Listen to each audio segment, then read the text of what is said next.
ॐ सहना भवतु सहनौ भुनक्तु सह वीर्यङ्करवावहै तेजस्विनावधीतमस्तु मा विद्विषावहै।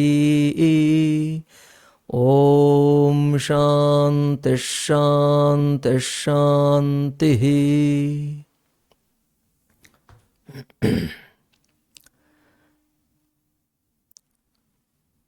Namaskar.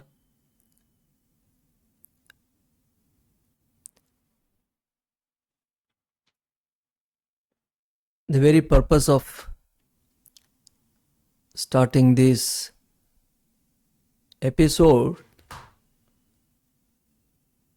on Gita, Bhagavad Gita, that many the seekers of knowledge wish to understand Gita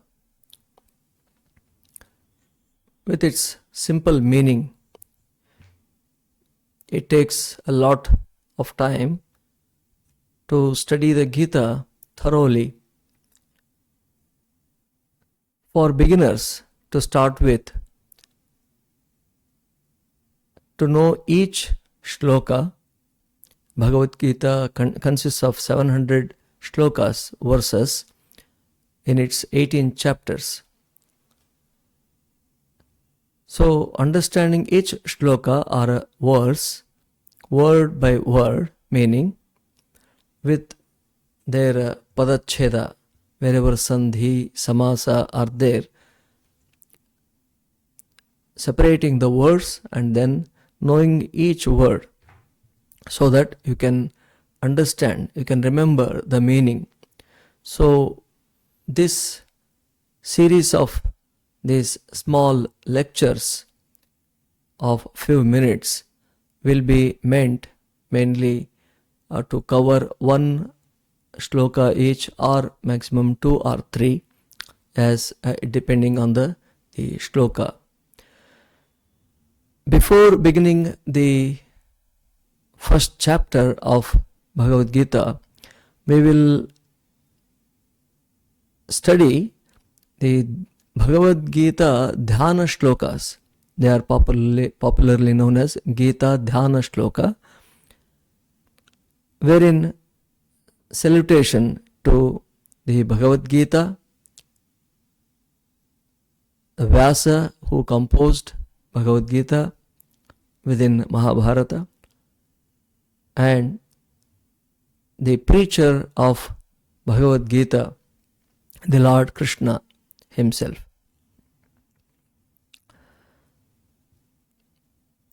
The Gita is actually extremely simple, and its ideas are very practical. They help us to implement the grand philosophy that has been taught in the Upanishads in an easy way, in a practical way. So, we can call Bhagavad Gita as practical Vedanta. Vedanta is generally Upanishad. So, Bhagavad Gita is also Vedanta, and any text like Brahma Sutra and any text that will discuss about the Atman, the relationship between the Jivatman and Paramatman, they all come under the word Vedanta, but mainly Vedanta means Upanishads. So, the Bhagavad Gita is the essence of, or considered to be the essence of, Upanishads, Upanishadic teachings. It is taught by Lord himself, Lord Shri Krishna himself, so that it is applicable to the humans in their day-to-day life. So we will begin with the Dhyana Shlokas one by one. So the first Dhyana Shloka we will see. First I will chant. This is in Devanagari script. I will also show the English script, the transliteration of this. First I will chant this. Om Parthaya Pratibodhitam Bhagavata Narayanena Swayam Vyasena Grathitam Puranamunina Madhye Mahabharatam Advaitamritavarshiniim Bhagavatim Ashtadashadhyayiniim Amba Tvamanusandadhami Bhagavad Gita Bhavadveshinim. So this is the English transliteration. Om Parthaya Pratibodhitam Bhagavata Narayanena Swayam Vyasena Grathitam Purana Munina Madhye Mahabharatam Advaitamrita Varshinim Bhagavatim Ashtadashadhyayinim. Here this Bhagavatim Ashtadashadhyayinim. Here I made a padacheda. That means I split the words into two. Bhagavatim Ashtadashadhyayinim Amba Tvam Anusandadhami. Amba Tvam Anusandadhami. I am also doing the splitting of the word, the padacheda. Bhagavad Gita Bhava Dveshinim. So generally, a shloka is a poetry. It is written in a poetical way. So it's a kavya bhasha. So directly when we see a verse, shloka, in its poetical language, in a poetical style, we will not directly, immediately get the meaning of it. So there is a method in the Samskrita Vangmaya Loka, this in Sanskrit languages, that what they do is, they do anvaya. That means they will rearrange these words which is in the poetical style as a poetry. They will rearrange these words in this poetry, that is in this shloka or verse, into prose form. So that is called anvaya. So the words are rearranged, so that is called anvaya, by which we will be able to read that as like a sentence. So this is what I am showing here.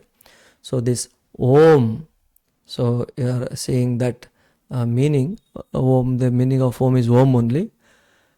Bhagavata, see, in the shloka actually there is first Om Parthaya Pratibodhitam Bhagavata is coming later.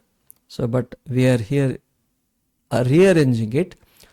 So Om Bhagavata Narayanena Swayam. So from this what happens? Om Bhagavata Narayanena Swayam. Om is just a beginning of this, for a beginning, to begin, the Om is used. Bhagavata Narayanena Swayam. Bhagavata, by the Lord Narayanena. Narayana Swayam, himself. So Narayana means the one who is refuge of all beings. So the Lord Narayana Swayam himself, Parthaya Pratibodhitam. So the word which was started in the beginning, that is Parthaya Pratibodhitam, is coming now in the Anvaya. So by the Lord Narayana himself, Parthaya Pratibodhitam, with which Partha was enlightened. Because by the Lord himself, Gita was taught to, preached or taught to Partha. Partha is Arjuna. So Parthaya Pratibodhitam, with which Partha was enlightened. Purana Munina Vyasena Mahabharatam Madhe. So again here these words are rearranged, not like in the shloka. Sometimes they will be as it is also, whenever necessary. So Purana Munina, Purana, the ancient, Muni, sage, Purana Munina. This is in a Tritiya Vibhakti. If one knows a little elementary Sanskrit, for them it is more easy to remember. Otherwise also no problem. So Purana Munina, by the ancient sage, Purana Muni, Purana ancient, Muni, sage. So by the Purana Muni, that is ancient sage, who Vyasena, again Tritiya Vibhakti, that is by Vyasa. So here, because Purana Munina Vyasena, that is the ancient sage Vyasa, by the ancient sage Vyasa, Mahabharatam Madhe, in the Mahabharata, because this Gita is within Mahabharata, is incorporated within Mahabharata. That's why Mahabharatam Madhe Grathitam, incorporated. So the Gita by which the Arjuna Partha was enlightened, and which was by the ancient sage Vyasa, which was incorporated in the Mahabharata, Mahabharatam Madhe. So that Gita, Bhagavatim, the Blessed Mother, Bhagavatim, this is in Dvitiya Vibhakti, that is addressing the Bhagavatim Mother, Advaita Amrita Varshinim, Advaita Amrita Varshini. Advaita is the non-duality, the philosophy, the principle of non-duality. Advaita means the oneness with the Lord. There is nothing but one. So the Jivatman, knowing that he or she is one with the Lord, though that philosophy, non-duality. So in non-duality alone there is this fearlessness is there. In non-duality alone the bliss, because one, when there is two, then only fear. So in duality there is always fear, but in non-duality there is the no fear, lack of fear. So this philosophy of non-duality, Advaita, which is popularly known as Advaita, so that the nectar of Advaita, Amrita is nectar. So Advaita Amrita Varshini. So the showering, the one who is showering the nectar of Advaita, that is this Bhagavati, the Blessed Mother. Who is that? Ashtadashadhyayinim Bhavadveshinim Amba Bhagavad Gita. Bhagavad Gita. This is all the adjectives to Bhagavad Gita. What are they? Bhagavatim, Advaita Amrita Varshinim, Ashtadashadhyayinim. Ashtadasha is 18. Adhyaya is chapters. Ashtadashadhyayinim. So that Gita, Bhagavad Gita, which is in the form of 18 chapters. And then Bhavadveshinim. Bhava means actually the samsara, that is this Jagat, samsara. Then what is samsara? Again and again being born, and the birth and death.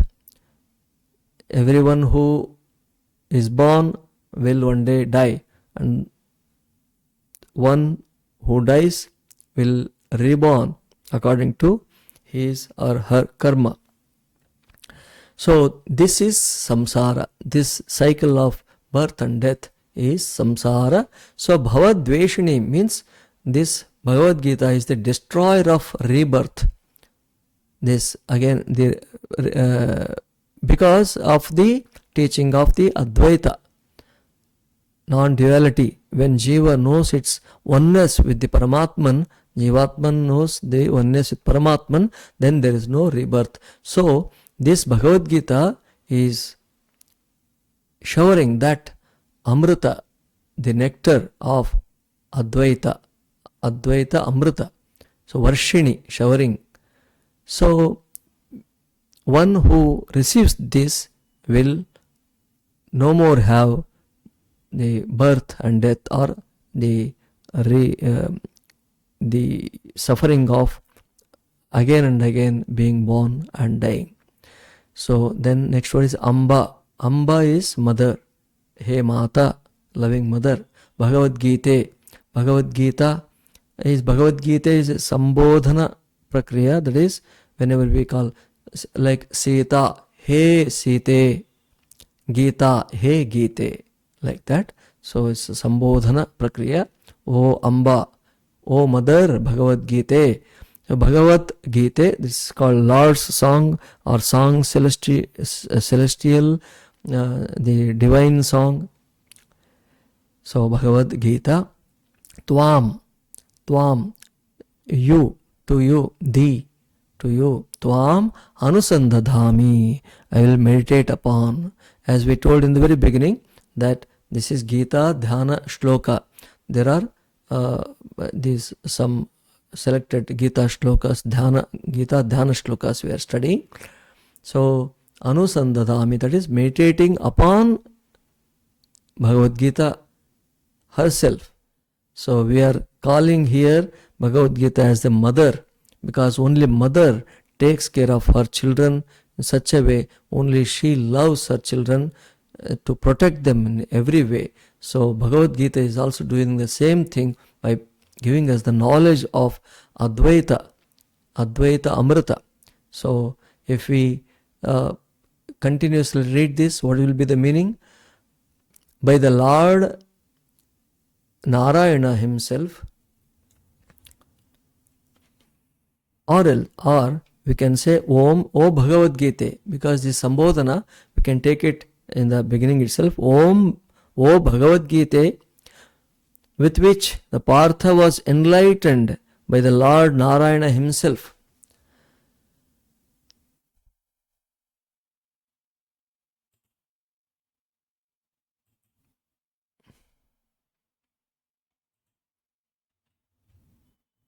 You can see this translation.